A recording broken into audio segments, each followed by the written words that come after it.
시청자 여러분 안녕하십니까. 김범도의 경제 플랫화이트입니다. 고대 로마 제국은 강한 군사력으로 주변 국가들을 정복하고 정복한 이후에 정복한 나라의 주민들에게 시민권을 부여해주고 정복한 땅을 로만 시민들에게 나눠줬습니다. 군사력뿐만 아니라 정치 외교적으로는 시민권 부여, 경제적으로는 토지 개혁을 통해서 강력한 로마 제국을 만들 수가 있었습니다. 미국도 강한 군사력뿐만 아니라 자유민주주의 전파, 열린 이민 정책, 경제적인 풍요를 우방들과 공유하면서 세계 최초로 세계 유일의 초강대국이 됐습니다. 중국이라는 강력한 경쟁자가 떠오르고 있고 국내적으로 산업 간의 격차, 빈부격차가 심해지고 있지만 아직도 정치적으로, 군사적으로, 경제적으로 최고 강대국인 미국이 1930년대 초 보호무역주의 시대에 구사했던 관세 정책을 펼치는 것은 여러 가지 생각을 하게 합니다. 트럼프는 모든 수입품에 10%의 관세를 매기고 특히 중국산 제품에 대해서는 무려 60%의 관세를 때리고 싶어 합니다.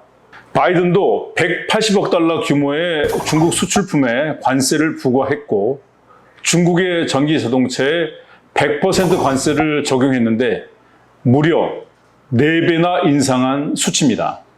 이러한 조치들이 미국 유권자들의 마음을 얻는 좋은 정치일 수는 있지만 경제적으로도 실제로 유권자들에게 좋은 정책인지는 꼼꼼히 따져봐야 합니다.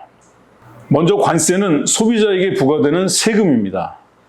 관세 수익은 일부만 정부가 가져가고 대부분은 생산자가 독식합니다. 한마디로 물건을 사는 소비자는 돈을 더 내고 생산자만 돈을 더 벌게 되는 거죠. 결국 수입세는 수출세입니다. 미국을 예로 들면 수입이 줄어들면 외화 수요도 줄어들어서 달러가 강세가 되고 결국 수출이 감소합니다. 결과적으로 가장 경쟁력 있는 수출업체는 손해를 보고 경쟁력이 떨어지는 수입 대체품 생산업체를 보호하는 비효율과 경쟁력 저하로 이어집니다. 최근의 연구죠. 트럼프의 관세 인상이 미국 근로자들에게 해악을 끼칠 수밖에 없는 이유. 이 연구에 따르면 관세 인상은 역진 세금으로 소득 하위 계층의 세후 소득이 3에서 5% 감소한다는 것을 잘 보여주고 있습니다. 역시 2024년 1월 전미 경제연구국의 연구를 보면 트럼프가 시작한 2018년에서 2019년의 무역 전쟁은 핵심적인 미국 경제에 별로 도움이 안 됐습니다. 외국 상품에 대한 수입 관세는 미국 고용에 도움이 안 됐고 보복 관세는 미국 농업 부분의 고용에 부정적인 영향을 줬습니다. 미국 전기 자동차에 대한 바이든의 표적 지원도 이미 미국 국내 시장이 너무 작아서 세계적인 경쟁력을 갖추기가 어렵게 됐습니다. 2023년 미국의 전기 자동차와 하이브리드 차량 시장은 중국의 17%밖에 되지 않습니다.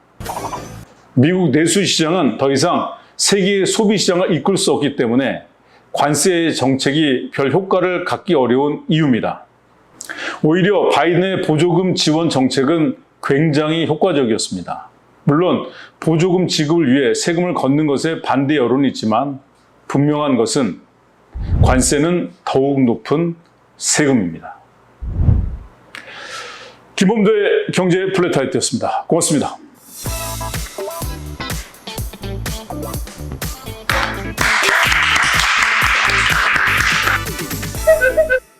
사실 고대 로마 제국이 무너지지 않은 이유가 카르타고의 한니발, 정말 대단한 장군인데 그 장군이 쳐들어왔을 때 끝까지 버틸 수 있었던 게 로마 주변의 국가들, 당시 이탈리아 속주 주민들에게 로마 시민권을 줬기 때문에 주변 이탈리아 속주가 로마 편에 쓴 거죠. 근데 이제 원로원이나 기득권층은 이탈리아 속주가 있기 때문에 로마 시민권을 줬기 때문에 그렇다. 그래서 시민권을 주면 안 된다.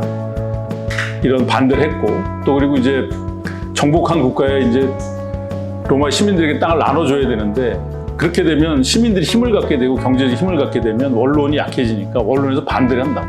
주변에 로마 시민권을 줬기 때문에 로마를 지켰고 정복한 땅에 로마 시민들에게 땅을 부여해야만 계속 그 로마는 성장할 수 있는데 사실은 기득권층들의 반대에 부딪혀서 그 정책이 늦춰졌는데 그거 하려다가 이제 그라쿠스 형제가 형은 돌 맞아 죽고 동생은 이제 음독 자살한 거고 또 그리고 이제 드루수스 같은 사람은 이웃 이탈리아 속주에 시민권 주는 법안 통과시켰다가 칼 맞아 죽고 결국 이제 시저가 기득권층과 전쟁을 해서 개혁을 이루고 이제 로마 천년의 기틀을 마련했는데 미국이 지금 이런 로마의 길을 갈지 아니면 그냥 소수한 국가로 갈지 기로에 서 있는 것 같습니다.